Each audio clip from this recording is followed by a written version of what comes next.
네, 안녕하세요. 주식은 역시 기릿기릿의 기릿입니다. 안녕하세요, 기름들. 자, 매주 금요일만 되면은 증시가 안 좋은 것 같은데 착각이겠죠? 오늘 장 또 안 좋고, 그리고 오늘 금요일이기도 하니까 빠르게 끝내보도록 하겠습니다. 첫 번째 뉴스입니다. 2차전지 최근 들어 좋은 흐름을 나타내는데 언제까지 오를지 보도록 하겠습니다. 그리고 두 번째, 조선주가 갑자기 급락하고 있는데요. 그 이유로 보도록 하고요. 다음으로 세 번째, 10조 대여급 공모주 두 개가 또 온다고 합니다. 어떤 놈들이 오는지 확인해 보도록 하겠습니다. 그리고 마지막으로 인플레 장세에서는 리츠를 공부하자는 얘기가 있는데 지난번에도 한번 봤지만 한 번 더 공부해보도록 하겠습니다. 매일매일 주를 위한 경제뉴스 10분 정리, 오늘은 22년 4월 22일 금요일입니다. 같이 공부하시죠. Let's get it!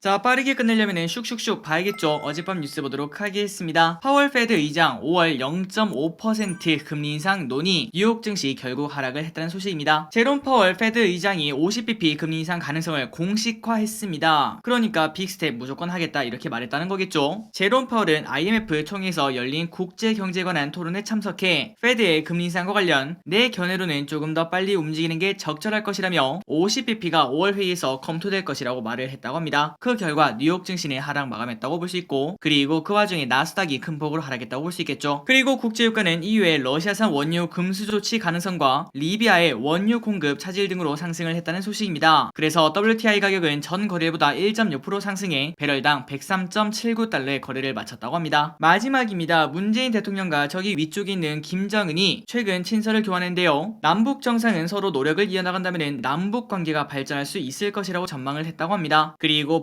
북한 통신은 이렇게 말했습니다. 서로가 희망을 안고 진함없는 노력을 기울여 나간다면 북남 관계, 그러니까 남북 관계겠죠. 민족의 영원과 기대에 맞게 개선되고 발전하게 될 것이라는 데에 견해를 같이 했다고 전했다고 합니다. 그런데 물론 저기릿은 여기서 어떤 이야기가 왔다 갔다 했는지 모르겠지만 좀 많이 늦지 않았나 이런 생각을 해볼 수 있겠네요. 다음입니다. 테슬라 효과로 2차전지 주가가 쭉쭉 오르고 있다고 한데요. 과연 언제까지 오를지 한번 보도록 하겠습니다. 테슬라가 1분기에 최대 실적을 거두면서 국내 증시에 2차전지 관련 종목의 상승세가 두드러지고 있습니다. 우크라 사태가 종결되고 테슬라의 중국 생산시설 가동률이 정상화되면 2차전지 주가 상승이 다시 재현될 전망이라고 합니다. 그러니까 이러한 흐름을 기대하고 선반영에서 지금 이미 오르고 있다고 볼 수 있겠죠. 게다가 테슬라의 1분기 영업이익은 전년비 507% 증가, 매출액도 81%나 증가인데요. 테슬라의 실적이 갑자기 이렇게 급증한 이유가 뭔가 봤더니 고객 인도량이 늘어난 데다가 우리가 가장 걱정했던 거는 야, 이거 원재료값 감당하겠나 이런 생각을 했었는데, 하지만 그러한 인플레 상승분을 전부 다 자동차 판매가에 전가를 했다고 합니다. 이게 바로 다른 전기차와 다른 테슬라의 강점이라고 볼 수 있겠죠. 그래서 1분기 이후에도 2차전지 관련 종목들의 주가 상승에 무게가 실린다고 합니다. 특히 양극재에 사용되는 니켈, 리튬 가격 상승으로 양극재 가격 상승이 두드러지며 관련 소재를 생산하는 국내 업체 실적이 크게 개선될 것이라는 전망이 나온다고 합니다. 다만 차량 반도체 부족, 메탈 등 원재료 가격이 추가 상승하는 등의 불안 요인은 당연히 지속적으로 체크를 해봐야겠죠. 자, 그러니까 2차전지 관련주는 추가적인 상승을 기대를 해볼 수 있고, 그리고 플러스 양극재 가격 상승이 두드러지면서 관련 소재를 생산하는 국내 업체들을 조금 더 공부할 필요가 있다고 생각합니다.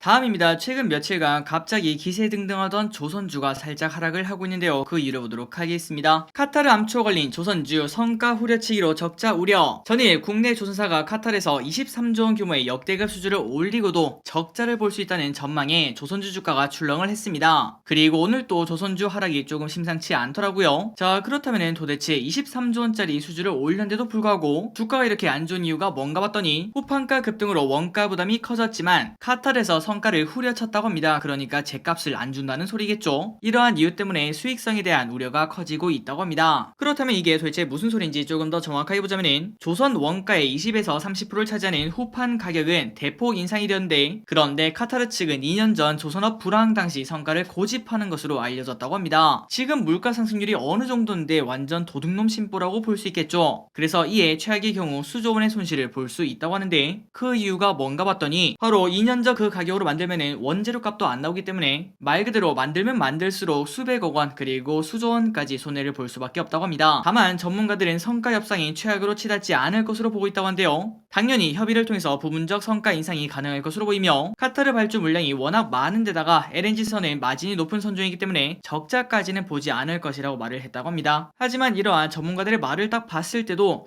야, 어쨌든 죗값은 못 받고 조금 후려치기를 당한다는 소리네, 이런 생각을 해볼 수 있겠네요. 그래서 지금 이러한 뉴스 때문에 거의 고점 대비 10% 정도 단 며칠 만에 빠지고 있는데요. 과연 이게 기회일지 아니면 슈퍼사이클이 그냥 허상이었을지 그런 것들을 한번 생각해 볼 때가 아닌가, 이렇게 볼 수 있습니다. 다음입니다. NH투자증권 SK에코플랜트 주관사 선정 IPO 실적 호조. 자, 대여급이 또 온다고 합니다. 한번 보도록 하겠습니다. 그런데 그나저나 SK에코플랜트 이 이름 어디서 보지 않았습니까? 맞습니다. 어제 우리가 공부했던 폐플라스틱으로 철근을 만드는 그 회사죠. 그러한 호재 뉴스가 나오자마자 바로 이러한 IPO 뉴스도 같이 이어서 나오는 걸 확인할 수 있습니다. 그런데 이 회사가 진짜 대여급이라고 한데요. 한번 내용을 보도록 할게요. SK에코플랜트가 IPO에 착수하기 위해서 대표 주관사를 NH투자증권으로 선정을 했다는 소식이 나왔습니다. 그리고 공동 주관사는 삼성증권이랑 한국투자증권 이렇게 두 가지라고 한데요. 그리고 참고로 SK에코플랜트는 상장 밸류로 최대 10조 원까지 거론이 되고 있다고 합니다. 진짜 큰 대여급이죠. 그렇다면 이거는 언제 상장하는가 봤더니 내년을 목표로 상장 절차를 진행할 것이라며 구체적인 일정은 주관사와 협의하에 추후 확정할 예정이라고 합니다. 그리고 NH투자증권은 지난해 SK바사 대표 주관과 SKIT 등 공동 주관 업무를 담당한 데 이어 다음 달 상장을 앞두고 있는 SK실더스 원스토어의 대표 주관사도 맡았다고 합니다. 그러니 뭔가 좀 우연인진 모르겠지만 지금 보니까 전부 다 SK인데 그 SK를 NH가 맡고 있는 걸 확인할 수 있네요. 게다가 하반기 상장 예상되는 마켓컬리, 오아시스마켓, K뱅크, 카카오엔터 등의 상장 주관도 담당을 하면서 IPO 시장에서 꾸준히 상장 주관 실적 상위권을 유지를 하고 있다고 합니다. 그러니까 우리가 지금 만약에 계좌를 딱 하나 만든다면은 NH투자증권 이거 하나는 꼭 있어야 된다고 볼 수 있겠네요. 앞으로 있을 거의 대부분의 대여급이 NH투자증권에 손을 거친다는 걸 확인할 수 있습니다. 자, 그래서 SK에코플랜트 내년에 상장 준비를 하고 있다는 소식이고, 그리고 이어서 하나 더 있습니다. 단독 뉴스네요. SK그룹 이커머스 11번가 코스피 상장 추진. 여기도 어떻게 보면은 SK라서 이제 많은 분들이 야 카카오가 갔던 길을 SK가 가는구나, 이런 생각을 하실 것 같은데 한번 내용을 빠르게 쭉 보도록 하겠습니다. SK그룹에서 이커머스를 담당하는 11번가가 기업 공개를 추진한다는 소식입니다. 운영 자금을 마련하고 투자자의 자금 회수를 돕기 위함이라고 한데요. 투자원의 업계에 따르면 11번가는 전날 10여 곳의 국내외 증권사에 유가증권시장 상장을 위한 입찰 제안 요청서를 보냈다고 합니다. 대신 미래셋, 삼성, 한국투자, NH투자증권 이렇게 6곳이 초대를 받았다고 하는데 그 중에 하나가 또 NH네요. 그런데 11번가의 상장 행보는 사실상 예견된 것이라고 합니다. 지난 2018년 국민연금과 MG새마을 금고중앙회, H&Q 코리아 등으로부터 투자를 받으면서 5년 내에 IPO를 하겠다, 이렇게 약속을 했기 때문이라고 하네요. 그리고 당시 11번가는 재무적 투자자들 대상으로 5천억 규모의 유상증자를 진행한 바 있다고 합니다. 그래서 IB 업계에서는 11번가의 목표 기업 가치가 4에서 5조 원 안팎일 것이라고 보고 있는데요. 이것만 해도 엄청나게 큰 대여라고 볼 수 있겠죠. 그렇다면 그 이유가 뭔가 봤더니 5년 전 재무적 투자를 유치하면서 인정받은 몸값 수준을 밑도는 가격에 상장하기는 어렵기 때문이라고 합니다. 그래서 그때 당시 2018년에 얼마의 가치를 받았나 봤더니 약 2조 7천억으로 추산한 바 있다고 합니다. 그리고 지금 벌써 5년이 흘렀으니까 당연히 그 가치는 올라갔다고 생각을 해볼 수 있겠죠. 그래서 어제 오늘 이러한 뉴스가 연속적으로 나온 걸 확인할 수 있었습니다. 대여급 공모주 이렇게 준비를 하고 있다는 소식입니다. 다음입니다. 세계 경제 둔화 속 물가 상승, 이걸 바로 우리는 스태그플레이션이라고 하죠. 이러한 걱정 섞인 전망이 계속 나오고 있다고 하는데 한번 빠르게 보도록 하겠습니다. 다음 주 각국 1분기 경제 성적표가 발표되는 가운데 스태그플레이션 대응 필요성이 높아질 것이라는 전망이 나온다고 합니다. 그리고 IMF는 전쟁 사태가 글로벌 경제 회복에 큰 걸림돌로 작용할 것이라는 평가를 내렸고, 신흥국 성장 전망치도 상대적으로 크게 낮춘 상황이라고 합니다. 그리고 IMF는 세계 경제 전망 4월 업데이트를 통해서 전 세계 성장률은 지난 전망보다 마이너스 0.8% 내려졌고 내년 전망치도 하향 조정을 했다고 합니다. 그러니까 지금 현재 경제가 좀 안 좋다, 이렇게 볼 수 있고, 게다가 전쟁으로 인한 원재료 가격 상승을 반영해 물가 상승 예상치는 선진국과 신흥국 각각 올해 5.6%와 8.6%로 언급을 했다고 합니다. 그래서 이에 대해 유한타증권은 경기 둔화에 대해 고려할 필요가 있다는 경기 지표가 나온다는 거, 이거를 조금은 봐야 된다고 한대요. 그 말인즉슨 스태그플레이션이 올지 안 올지 그거는 지금 당장 말하기는 어렵지만, 하지만 긍정적인 데이터보다는 조금은 우려스러운 데이터가 현재 나오는 중이라고 합니다. 그래서 우리는 이런 것들을 고민을 해봐야겠죠. 그리고 저기릿이 지금 나오는 시각들을 한번 종합을 해봤더니 일단 지금 라인은 조금은 용기 내서 주식을 담을 때라고 볼 수 있고, 그리고 플러스 조금 더 주가가 오르면은 아마도 한 2,900 정도를 보는 것 같습니다. 그 정도에 가까워지면 가까울수록 이제는 현금 비중을 좀 많이 늘릴 때가 아닌가, 이러한 시각이 많다는 거, 이 부분을 기름들이 참고하시면 될 것 같고, 그리고 앞으로 추가적인 시각 변화가 있거나 아니면 다른 전망이 나온다면 그때그때 또 바로 알려드리도록 하겠습니다. 어쨌든 지금 현재 저기 내일은 2,900까지는 조금 버틸 때가 아닌가 이런 생각을 해봅니다. 다음입니다. 조금 흥미로운 뉴스네요. 천이도 못해. 이럴 수가. 가수 데뷔 그녀 뜻밖의 구려. 자, 여러분들 혹시 가상인간 아시나요? 얼마 전에 신한은행 광고까지 맡았던 그러한 경력이 있는 게 바로 가상인간이죠. 그런데 그 가상인간이 이번에 음원까지 발매를 했다고 하는데, 하지만 결과는 조금 처참했다고 합니다. 한번 보도록 할게요. 올 들어 발매된 가상인간의 가수 데뷔곡이 멜론 차트 천위에도 들지 못하는 굴욕을 맛보고 있다고 합니다. 1990년대 사이버 가수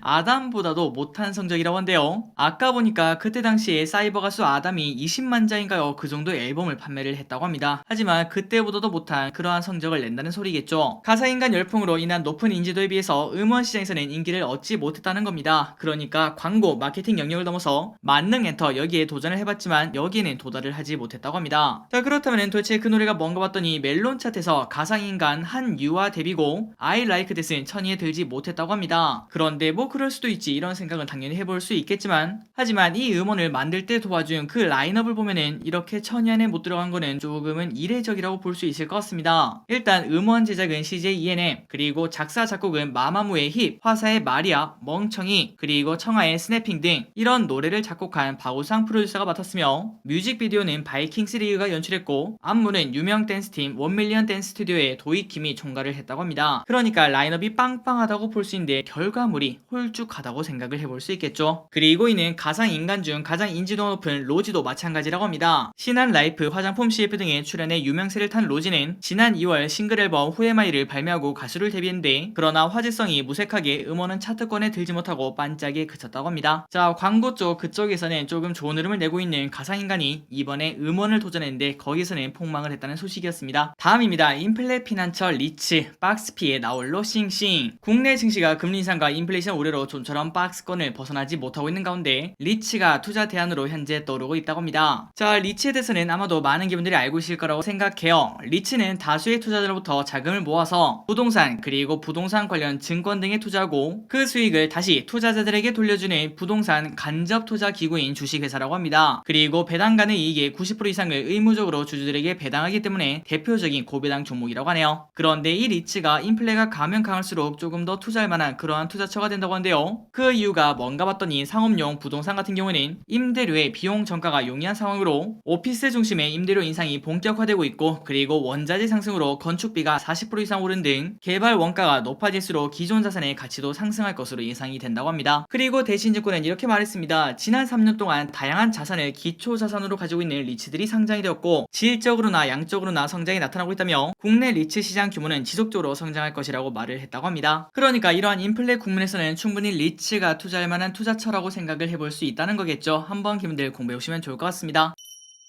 다음입니다. 삼성전기, 애플의 차세대 PC용 프로세서 반도체 기판 공급 추진. 자, 이 뉴스는 어제 나왔던 삼성전기의 호재 뉴스인데요. 한번 보도록 하겠습니다. 삼성전기는 애플이 자체 개발한 PC용 프로세서 M2 개발 프로젝트에 협업 중인 것으로 알려졌다고 합니다. 구체적으로는 애플이 개발 중인 차세대 프로세서에 들어가는 플립치 볼그레이드 어레이 FCBGA 패키지 기판을 삼성전자가 개발해 공급하는 내용이라고 합니다. 참고로 위에 봤던 FCBGA 기판은 반도체 칩과 기판을 볼 형태의 플립칩 범프로 연결한 기판인데, 칩보다 기판 사이즈가 더 크기 때문에 중앙 처리 장치, CPU 및 그래픽 처리 장치, GPU 등에 주로 사용이 된다고 합니다. 그런데 초기 투자 비용과 기술적 난이도가 높아 신규 업체의 진입이 어려운 사업으로 현재 알려져 있다고 합니다. 그렇다면 삼성전기는 어떻게 협업을 하고 있는가 봤더니 바로 삼성전기가 PC용 FC BGA 시장에서 선두를 이미 달리고 있으며, 그리고 지난 2020년 공개한 애플의 PC용 프로세서 M1 시리즈에도 FC BGA 기판을 공급한 것으로 알려졌다고 합니다. 자, 이런 뉴스는 당연히 삼성전기에는 호재라고 볼 수 있겠죠. 기억해 두시면 좋을 것 같습니다. 그리고 이어서 기업 두 가지를 보도록 하겠습니다. 첫 번째 기업은 대덕전자인데 방금 전에 우리가 봤던 FCBGA 여기에 관련된 기업이라고 볼 수 있습니다. 한번 보도록 할게요. 대덕전자 1분기 최고 실적 기록 전망, 목표 주가 상향. 고부가 제품 확대로 수익성 개선 기대감이 나오는 대덕전자. 신한금융투자는 대덕전자 목표가를 37,000에서 4만원으로 상향을 했다고 합니다. 그 이유를 한번 확인해 보도록 할게요. 대덕전자가 1분기 역대 최대 실적을 경신할 것으로 보고 있는데 그 근거는 반도체 기판 수요 수요가 견조하게 유지되고 작년부터 가세한 고사양 패키지 기판 FC BGA 제품 출하가 가속화되고 있다고 합니다. 그래서 1분기 매출액은 전년비 35% 늘어나고 그 다음에 영업이익은 580% 증가할 것으로 예상이 된다고 합니다. 또한 올해와 내년 반도체 패키지 매출은 각각 전년 대비 46% 늘어난 9,600억, 전년 대비 22% 늘어난 1조 1,800억으로 예상을 한다며 이어서 반도체 기판 호황 고부가 제품 시장 입지 강화를 고려시 여전히 저평가 구간이라고 덧붙였다고 합니다. 그래서 한번 실적을 보도록 하겠습니다. 성장세가 엄청난 걸 확인할 수 있죠. 연평균 20%는 거의 우습게 성장을 하고 있는데 이만큼 실적이 잘 나온다고 하니까 당연히 주가도 쭉쭉 성장하는 걸 확인할 수 있죠. 1년 새 벌써 3배 가까이 오르고 있는 걸 확인할 수 있는데 하지만 이렇게 올라도 내년 퍼가 10밖에 되지 않는다고 합니다. 그러니까 충분히 목표 주가인 4만원 그 정도도 꿈이 아니다 이런 생각을 해볼 수 있겠죠. 한번 여러분들 대덕전자 공부해보시기 바랍니다. 그리고 혹시나 야 지금 가게 사기는 조금 부담스럽다 그렇다면은 지금까지 20주선을 지키는 걸 확인할 수 있었기 때문에 지금부터는 천천히 분할 매수를 시작하고 만약에 20주선이 닿으면은 그때 조금 더 적극적으로 투자하는 방법도 사용할 수 있을 것 같습니다. 마지막입니다. IS동서라는 기업을 보도록 하겠습니다. 건설, 폐배터리 처리로 성장세. 일단 이 단어가 정말 마음에 들더라고요. 폐배터리. 앞으로 폐배터리가 진짜 많아질 거라고 생각을 해볼 수 있는데 그거를 처리하는 기업이라고 합니다. 한번 보도록 하겠습니다. 현대차증권은 IS동서에 대해서 올해 인도 기준으로 인식될 자체 현장으로 안양지식산업센터와 고양덕은 DMC 엘리넷들이 있어 올해 실적 성장에 크게 기여할 것으로 전망을 한다고 합니다. 투자 의견 매수, 목표가는 7만원 유지. 그런데 우리가 건설업 하면은 조금 걱정되는 게